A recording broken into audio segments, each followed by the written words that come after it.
following up and being polite, staying organized. So I can have a spreadsheet or a Rolodex somewhere you keep all type of information of the emails and phone numbers of everyone you talk to. Yeah.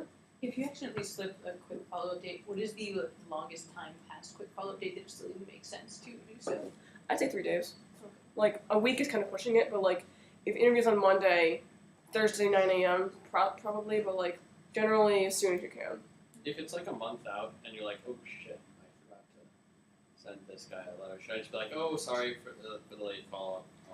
No, I wouldn't say that. I would say like if you have an interview on Monday, the first of the month, and then you send a follow-up email the second of the month saying thanks for interviewing me, really interested in your company, I think I'm a good fit, et cetera, and then they should tell you like you'll hear within 2 weeks. So in 2 weeks, 2 weeks in a day, you email them and say, hey, just wanted to follow up, see where you're at your decision-making process. Could you let me know where you're at right now in your process? And then they'll be like, well, we're either considering more candidates or still deciding, like, and give you a second deadline. And then just keep following up until you get something. Like the Wellspring example, the firm I looked at in New Haven, they said follow up in a month, and like I put on my calendar, like out of clockwork, every month I would be like, hey, how's it going? Just want to check in, still interested, and they'd be like, follow up in a month. So I just kept doing that until March. They're like, we have a position open, and I'm like, yes, holy expletive. Then so like just be persistent, but be polite, and don't spam your employers, but also don't let them drop off the face of the earth either. Like it's kind of in between. And follow deadlines, follow the schedule. Like get the idea of like when you leave the interview and get the business card, ask them what the next steps are in the process, and so then you have an idea of like put in your calendar what date you should email them and follow up. Sorry, another question. That if you've been told that you will hear back from some people at a certain time and they have let that date go by, like when does it make sense to ask them like, why haven't you responded to me yet? Like. That's a good example. You don't say, why haven't I heard from you? I'm really annoyed. You say something like, I understand that your process may be a little bit, something like, dear employer, dear recruiter name, I want to let you know that I'm still interested in the position, and I wanted to see where you are in your hiring process. I understand the deadline was this date, and it's now that date. So please let me know at your earliest convenience when you could let me know about the position I interviewed for on XYZ date. And, sincerely, appreciatively, thanks, your name.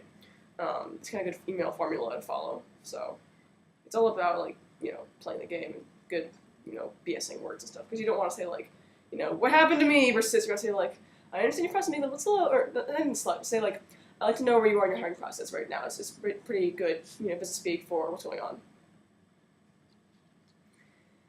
Okay, so I guess that's pretty much it. To recap, why finding a job is finding a date, figure out your turn-offs and turn-ons, like city or rural, salary level, work type, are you a spreadsheets person, do you love math and numbers, do you like calling people, meeting people, community organizing, do you like a lot of, what type of work, do you like to have a mix of work types, and similarly, blonde, brunette, whatever, artsy, jockey, whatever. Be assertive, go for what you want. It may be counterintuitive as a nerd at the UFC to think that, you should proactively pursue, jobs or dates, but that's fact of life. If you want to get any action, you got to go for it. Because only very rarely will people contact you about, jobs or dates if you don't take action first. So be passionate, show interest, do your homework for jobs, and don't stalk your dates, but make sure that you're showing interest and being polite and positive whenever you can. So the corollary is if you get told no by jobs or dates, move on, keep getting out there, don't get discouraged. And don't let a tough date or job environment get to you. Be positive, persistent, and nice to everyone. Stalk jobs, not dates. Unlike real dates, not counting escort services or Facebook stalking, jobs have a lot more online presence or online options like LinkedIn, email lists on idealist.org, or common, careers on blogs and whatnot, like One Day, One Job is an example of different email lists you can get on. RSS feeds, caps, sign up for the email list hosts for different industries, and take advantage of every lead you get. If you're too busy to handle cover letter, every submission of a job immediately, then make a file in your Gmail account or make a folder in your computer or something, but stay organized and make sure you have somewhere to keep track of everything you're interested in so that you can follow up on it later for jobs. For dates, do what you will. Thank you very much. Is there such a thing as speed jobbing? It's called networking. So say like I went to a mission measurement open house last Thursday. They have like food and drinks from 6 to 8 p.m. at their headquarters downtown.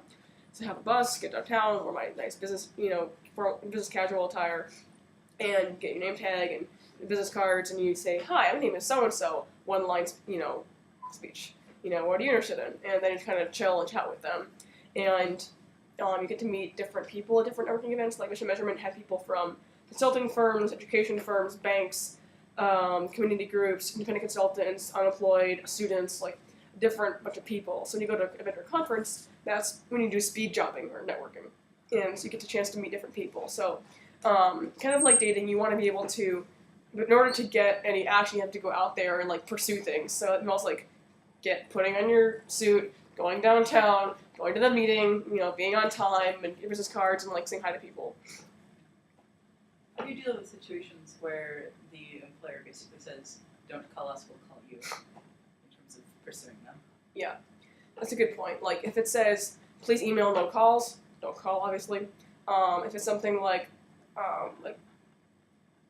within, if they say they're here within a month, and it's been 5 weeks, I'd say email them. Because they don't want phone calls take time out of their day. Emails they can ignore. So I would say follow up by email like a week after the deadline is respectable. Like a day after the deadline, it depends on the employer. Like if it's a 2-week deadline, it's a finance firm, they're very on top of their game.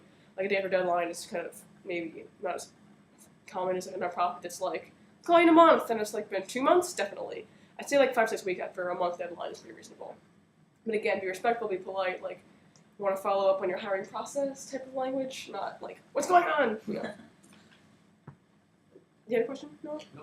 I have a question. In the cover letter, should the emphasis be on like your qualifications for the job, your interest in the job, or like some smattering in between there? Like, what's the right like theme of a cover letter? Not being a recruiter yet so much, I can't really say, but I basically would say like you want to show that you're interested in the job, where your kind of trajectory is. Like they want to know enough about you to know you're interested and qualify without kind of overtly saying you're really kind of use them for like your own career purposes. Like, say you want to be a business analyst, like in something firm. Like say I want to, leave the firm after 2 years and I want to be somewhere else. Like you don't want to say like I'm looking to be in consulting because I want to use this as a jumping stone to other opportunities. You want to say like I'm using consulting to other problem solving. I like tough challenges. I like working in teams. Like I would say a mix of your qualifications and interests. Generally, the way I formulate it is I have a paragraph saying like first sentence relating to the job, paragraph example, concluding sentence talking about the job. So like for coffee shop, I'm interested in being a coffee shop because I'm really good at customer service skills. Examples from your summer job or whatever. Concluding sentence, my experience in customer service makes me a great candidate for this role. So it's kind of like you cap off your experiences with how it relates to the job at hand, I guess. It's kind of one formula you can use. Put the caps if you need to.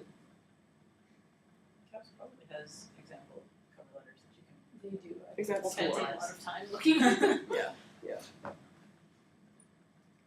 Anything else? Cool. I think that's it.